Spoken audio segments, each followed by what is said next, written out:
നമസ്കാരം. വാർത്താവിചാരണയിലേക്ക് സ്വാഗതം. ബീഹാർ തെരഞ്ഞെടുപ്പ് ഫലവും മറ്റ് സംസ്ഥാനങ്ങളിലെ ഉപതെരഞ്ഞെടുപ്പ് ഫലവും പരിശോധിക്കുമ്പോൾ ഒരു കാര്യം അടിവരയിടുകയാണ്. കോൺഗ്രസിന്റെ ലാസ്റ്റ് ബസ്സിൽ ഇനി ഡ്രൈവറും കണ്ടക്ടറും മാത്രമേ അവശേഷിക്കുന്നുള്ളൂ. അവരിൽ ആരാണ് അടുത്ത നിമിഷം മറുകണ്ഠം ചാടുക എന്ന് മാത്രമേ ഇനി അറിയാനുള്ളൂ. എന്തുകൊണ്ട് കോൺഗ്രസ് ഇങ്ങനെ തോറ്റു തുന്നം പാടുന്നു? വർഗീയതയ്ക്കും ഫാസിസ്റ്റ് ശക്തികൾക്കുമെതിരായ പോരാട്ടത്തിൽ ഈ കോൺഗ്രസിനെ വിശ്വസിക്കാൻ കൊള്ളില്ലെന്ന ഇന്ത്യൻ ജനതയുടെ തിരിച്ചറിവാണിത്. കോൺഗ്രസിന് വോട്ട് ചെയ്താലും നേട്ടം BJPക്കാകുമെന്ന വോട്ടർമാരുടെ തിരിച്ചറിവാണത്. ജയിക്കും മുമ്പ് കോൺഗ്രസ് സ്ഥാനാർത്ഥികളെ റിസോർട്ടിലേക്ക് മാറ്റിയ ദേശീയ നേതൃത്വത്തിന് പോലും അത്ര വിശ്വാസക്കുറവായിരുന്നെങ്കിൽ സാധാരണ വോട്ടർമാർ ഇത് മുൻകൂട്ടി തിരിച്ചറിഞ്ഞിരിക്കുന്നു. ബീഹാർ തെരഞ്ഞെടുപ്പിൽ തോറ്റ ഉടനെ കോൺഗ്രസ് നേതാവ് രാഹുൽ ഗാന്ധി പറഞ്ഞത് ഒവൈസി BJPയുടെ B ടീം ആയെന്ന്. ഒവൈസിയെ പോലുള്ള തീവ്ര മുസ്ലിം വർഗീയവാദികളെ ഇടം കൈയിലും ഹിന്ദുത്വ വർഗീയവാദികളെ വലം കൈയിലും കൊണ്ടു നടക്കുന്ന പാർട്ടിയുടെ നേതാവാണിത് പറയുന്നതെന്ന് ഓർക്കുക. യഥാർത്ഥത്തിൽ ഇന്ത്യയിലെ കോൺഗ്രസ് എക്കാലത്തും ഹിന്ദുത്വ ശക്തികളോട് സന്ധി ചെയ്തവരാണ്. നെഹ്റുവിയൻ കാലഘട്ടത്തിനു ശേഷം അത് തീവ്ര രൂപത്തിലായി.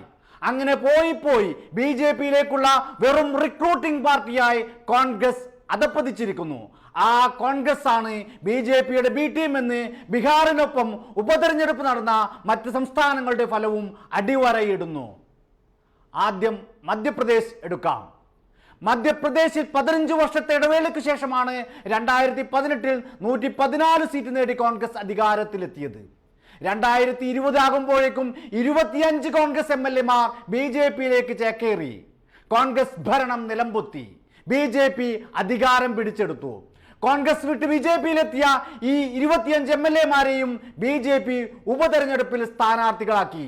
ഇതിൽ 6 പേർ കോൺഗ്രസ് സർക്കാരിലെ മന്ത്രിമാരായിരുന്നു.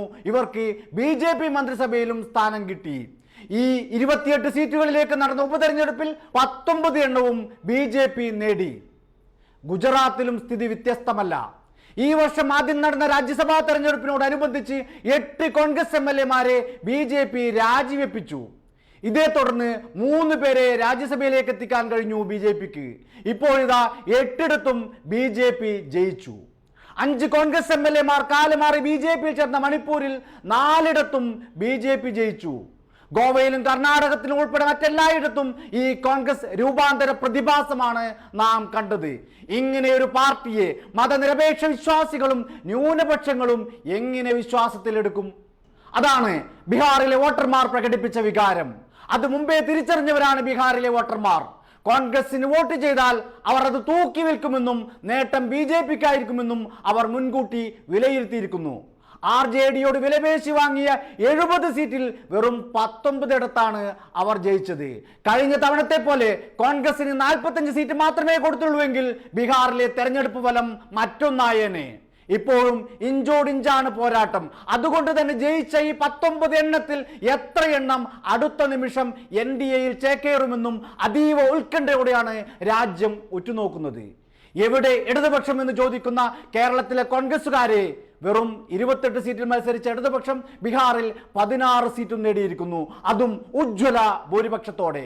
ബീഹാറിൽ ഇടതുപക്ഷം നടത്തിയ പ്രക്ഷോഭങ്ങളുടെ വിജയവുമാണിത്. ഈ 16 പേരും BJPക്കെതിരായ പോരാട്ടത്തിൽ മുന്നിലുണ്ടാകും.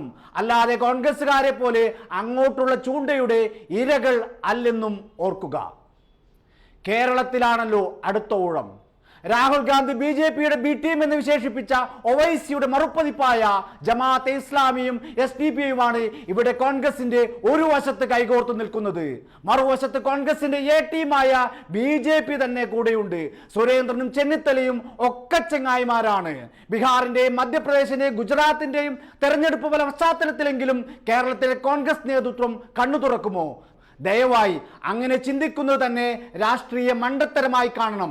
കാരണം കേരളത്തെ കോൺഗ്രസ് നേതൃത്വം പണ്ട് മുതലേ സംഘപരിവാറിന്റെ പുറകെ നടക്കുന്ന ഗോക്കളാണല്ലോ. ത്രിതല സമിതികളിലേക്കുള്ള തെരഞ്ഞെടുപ്പിൽ അതിന്റെ റിഹേഴ്സൽ തുടങ്ങിയിരിക്കുന്നു. നിയമസഭാ തെരഞ്ഞെടുപ്പ് ആകുമ്പോഴേക്കും അത് പൂർണ്ണതയിലെത്തും. അപ്പോഴും അവർ കോശാന പാടാൻ മാധ്യമ പടയുണ്ടാകും. പാഠം പഠിക്കാത്തവരായി ചില നിഷ്പക്ഷ രാഷ്ട്രീയ നിരീക്ഷകരും ഉണ്ടാകും. ഇസ്ലാമിക രാഷ്ട്രത്തിന് വേണ്ടി നിൽക്കുന്ന ജമാഅത്തെ ഇസ്ലാമിയും SDPയും ചുമന്നു നടക്കുന്ന കോൺഗ്രസുകാരെ അവർ പാടി പുകഴ്ത്തും. BJPയുടെ തോളിൽ കൈയിട്ട് നടക്കുന്ന കോൺഗ്രസുകാരെ അവർ മാലാഖമാരാക്കും. ബീഹാറിൽ നിന്നല്ല, ഒരിടത്തു നിന്നും കോൺഗ്രസ് ഒരു പാഠവും പഠിക്കാനും പോകുന്നില്ല. അതല്ലെങ്കിൽ അവർ പഠിക്കുന്ന പാഠം BJPയിലേക്കുള്ള കുറുക്കുവഴി ഏത് എന്നതു മാത്രമായിരിക്കും.